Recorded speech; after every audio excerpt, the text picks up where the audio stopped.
Good morning সবাইকে। আশা করি তোমরা সবাই ভালো আছো। আহ, কালকে তোমরা সবাই জানো একটা গুরুত্বপূর্ণ এক্সাম হয়েছে, ডব্লিউবিসিএস প্রিলিমস 2023। তো অনেকেই ভালো এক্সাম দিয়েছো, অনেকেই খারাপ দিয়েছো। যারা খারাপ দিয়েছো তাদের বলবো তোমরা ভেঙে পড়ো না, ঠিক আছে? তোমাদের এই স্ট্যান্ডার্ডটা ধরে রাখো।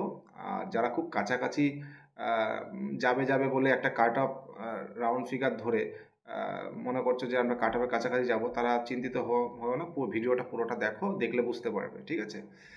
তো আমি ভিডিওটা শর্ট ভিডিও করব, কিন্তু খুব এফেক্টিভ ভিডিও। ভালো করে মন দিয়ে শুনবে, সবাই শেষ পর্যন্ত দেখবে। আহ, প্রথমত বলে রাখি, আমি আমার চ্যানেলে আমার মতো করেই আমি কাট অফ প্রেডিক্ট করি, ঠিক আছে? প্রথমত আমি কোশ্চেন পেপার যখন কালকে বিকেলবেলা যখন দেখি, ওকে, তখন আমি মানে ট্রেনিং শেষে আর কি, তখন আমি থরোলি দেখতে পাইনি, তবে দেখেই বুঝতে পেরেছি কোশ্চেন পেপার খুব আলাদা করেছে এই বছর, ঠিক আছে? তবে ইউপিএসসি লেভেল কিনা সেটা আমি বলতে পারবো না। আমার আমার মতে ইউপিএসসি লেভেল অতটা আসেনি, ঠিক আছে? তোমরা সবাই জানো ইউপিএসসি লেভেল আসেনি। কারণ এখানে one liner type of question থাকে, ঠিক আছে? তো সেটা বাদ দাও, ইউপিএসসি জায়গায় আমরা ডব্লিউবিসিএস নিয়ে আলোচনা করি। আজকে আমি সকালবেলা দেখলাম, কালকে রাত্রিবেলা দেখছিলাম, প্রায় ঘন্টা খানেকের উপর আমি থরোলি কোশ্চেনটা দেখলাম। দেখার পরে আমার এটা মনে হলো যে ইংলিশ যে কোশ্চেনটা করেছে না, ইজি সবাই বলছে। আমি ইংলিশের জানো ইংলিশের টিচার ছিলাম, তো সেখান থেকে তোমাদের বলি যে ইংলিশ খুব একটা সহজ করেনি, ঠিক আছে? যে কটা সহজ সেটা প্রতি বছরই করে, এরকম 14-15টা সহজ এরকম প্রতি বছরই করে, ঠিক আছে? কিন্তু বাদ বাকি যে 8 টু 10 মার্কস, ঠিক আছে, এরকম নাম্বার যেটা রয়েছে, সেখানে কিন্তু কোশ্চেন মানে অ্যাটেম্প করতে গেলে ভুল হওয়ার চান্স অনেকটাই বেশি, ঠিক আছে? তো সেখান থেকে কিন্তু দেখতে গেলে যে ইংলিশ কিন্তু মডারেট হয়েছে, ঠিক আছে? মডারেট টু টাফ আমি বলবো। টাফ এই কারণে, কারণ কয়েকটা কোশ্চেন মানে কি বলবো, অনেকেই পারবে না, ঠিক আছে? সেটা হয়তো মেবি সম্ভবও না সবার পক্ষে, ঠিক আছে? তো আমি বলেছি এখানে ইংলিশে কিন্তু 14 to 16 মার্কস কিন্তু খুব ভালো নাম্বার, ঠিক আছে? এবার এফোর্ট কেউ যদি বেশি দেয় তাহলে তার ক্ষেত্রে 2 নম্বর বেশি হতে পারে, 2-3 নম্বর বেশি হতে পারে। তবে ইংলিশ আমি সহজ কখনোই বলবো না।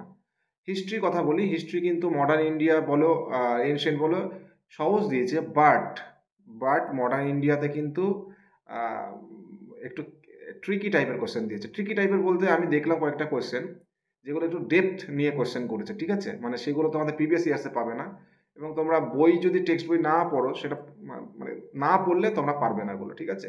তো বেশ কয়েকটা ট্রিকি কোশ্চেন দিয়েছে, যেটা পিএসসি অ্যাজ ইউজুয়াল করে। আর তোমরা সবাই জানো ডব্লিউবিসিএস এর হিস্ট্রির একটা ইম্পর্টেন্স রয়েছে আলাদা। তো সেখান থেকে দেখতে গেলে কোশ্চেন কি বলবো, অনেকগুলো কোশ্চেন ইজি করেছে, আবার কিছু কোশ্চেন মডারেট করেছে। বাট যেগুলো মডারেট গুলো আছে তার মধ্যে বেশ কয়েকটা টাফে চলে গেছে, এই কারণে, কারণ সেগুলো ট্রিকি ছিল, ঠিক আছে? তো হিস্ট্রিটা ঠিকঠাক হয়েছে, ঠিক আছে, মোটামুটি ভালো স্কোর করতে পারবে। আর জিওগ্রাফি তো দেখলামই না, কারণ স্ট্যাটিক জিকেতে দিয়েছে, স্ট্যাটিক জিকেগুলোই দিয়েছে। জিওগ্রাফি আমি সেরকমভাবে দেখলাম না, ঠিক আছে?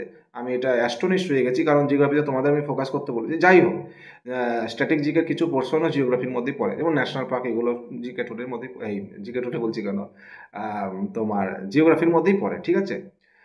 তো জিওগ্রাফিটা একটু কি বলবো, একটু এবার পুরোপুরি একদম ধারণার বাইরে এসছে।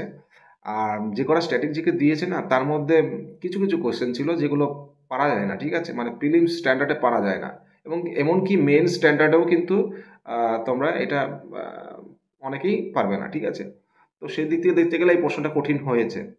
ম্যাথ জিআর কথা বলে বলে বলে রাখি, ম্যাথ জিআই একটু লেংদি দিয়েছে, কিন্তু প্রিলিমসে যেহেতু এনাফ টাইম, ঠিক আছে, তোমরা এগুলো করতে পারবে আশা করি। তবে বলবো না খুব ইজি দিয়েছে, মডারেট দিয়েছে, ঠিক আছে? তো ম্যাথ করা যায়, মানে বুঝতেই পারছো তোমরা, ম্যাথ করা যায়, বাট একটু লেগে দিয়েছে। এরপর বাদবাকি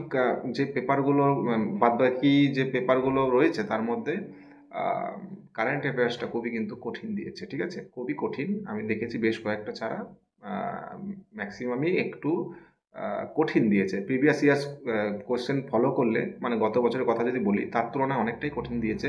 কারণ গত বছরে একটা প্যাটার্ন ছিল, ঠিক আছে, যে যেরকম পরে সবাই সেরকমভাবেই আসে, কিন্তু এই বছর কিন্তু সেটা আসেনি। আর কোয়ালিটি মেন স্ট্যান্ডার্ডেই দিয়েছে, প্রিলিমস আমি কখনোই বলবো না, কারণ এগুলো মেন্সেই আসে ওইসব কোশ্চেনগুলো, ঠিক আছে, দু একটা বাদ দিয়ে। ইকোনমি কনসেপচুয়াল, একদম 100% নো ডাউট। মেন্সেও কিন্তু এরকম কোয়েশ্চেন করা হয়ে থাকে, প্রিলিমস কিন্তু সেই লেভেলের আগে নেই, ঠিক আছে। আর সায়েন্স, জেনারেল সায়েন্স ঠিকঠাক দিয়েছে, তবে বেশ কয়েকটা কোয়েশ্চেন যারা নন সায়েন্স ব্যাকগ্রাউন্ডে তারা কিন্তু হিমশিম খাবে। আর এবার আমি একটা টোটাল একটা রাফ আইডিয়া দিয়ে দিই তোমাদের যে কত কাট অফ হবে। কাট অফটা আমি সব ক্যাটাগরির জন্য বলে থাকবো, ঠিক আছে, আমি বলবো, তো ভালো করে মন দিয়ে এবার আমি যে কাট অফটা বলবো সেটা কিন্তু আমি নিজেই আমার এক্সপিরিয়েন্সে আমি কিন্তু এটা কিন্তু তোমাদের কাছে বলছি, ঠিক আছে। তোমরা এটাকে কিভাবে নেবে আমি জানি না, ঠিক আছে, তবে যেভাবেই নাও না কেন কাট অফটা এরকমই থাকার একটা চান্স রয়েছে। তো কাট অফটা দেখো, জেনারেলদের জন্য আমি বলছি কাট অফ হবে, যেহেতু তোমরা ভালো করে একটা মনে রাখবে, সবাই হয়তো ভুলে গেছে যে এবার 0.25 করে কিন্তু তোমার 4টে কোশ্চেন ভুল হলে 1 নাম্বার কাটা যাচ্ছে, ঠিক আছে, মানে 0.25 করে, ঠিক আছে। তো ইচ কোশ্চেনে তো আগে 0.33 সামথিং ছিল, ঠিক আছে, যেটা 3টেতে একটা, এখন 4টেতে একটা। সুতরাং যদি ভুলও হয় তবে কিন্তু সেটা কিন্তু খুব কম নেগেটিভ হবে, ঠিক আছে, মানে নেগেটিভ যে নাম্বারটা সেটা কম কাটবে। ওকে, তো সেই অনুযায়ী আমি দেখলাম 56 থেকে 60খানা কোশ্চেন, মানে এগুলো টাচ করতে গেলে মানে খুবই মডারেট, কেন তার থেকে উপর লেভেলে গেছে, ঠিক আছে। তো সেখান থেকে আমি যদি 140 মার্কস ধরি যেগুলো টাচ করা যায়, মানে টাচ করা যায় মোটামুটি মেন্স লেভেলে পড়ে থাকলে টাচ করা যায়, সেখান থেকে কিন্তু ওর মধ্যে 15টা 20টা তোমার কোশ্চেন, 15টা কোশ্চেন ধরে রাখো এদিক ওদিক হওয়ার চান্স আছে, তাহলে আমি 125 যদি ধরি আর ওখানে 15-র জন্য 4, তাহলে 121 হয়। আমার মতে জেনারেলে কাট অফ হবে 119 +-2, ঠিক আছে। এটা আমি বলে রাখলাম, মানে তুমি 121ও হতে পারে, 117 হতে পারে, আমি 119 তোমাদের বলে রাখলাম। এই কাট অফটা কিন্তু তোমাদের আশা করো যে এই কাট অফ যারা মানে কাছাকাছি রয়েছে বা মানে অনেকটাই কাছাকাছি 118 এরকমভাবে হভারিং করছে, তো এরকম পেয়ে থাকলে মেন্সের জন্য পড়ো, এমনি তো তোমাদের মেন্সের জন্যই পড়তে হবে, ঠিক আছে। আর ডেসক্রিপটিভ হবে কি না সেটা 2024-এ, সেটা আমার কাছে যে নিউজ আছে সেটা এখন এই মুমেন্টে বলি যে 2024 থেকে হওয়ার চান্স খুব কম, ঠিক আছে। সো প্যানিক হওয়ার কোনো দরকার নেই, তবে 2025 থেকে 99% হওয়ার চান্স রয়েছে, ঠিক আছে।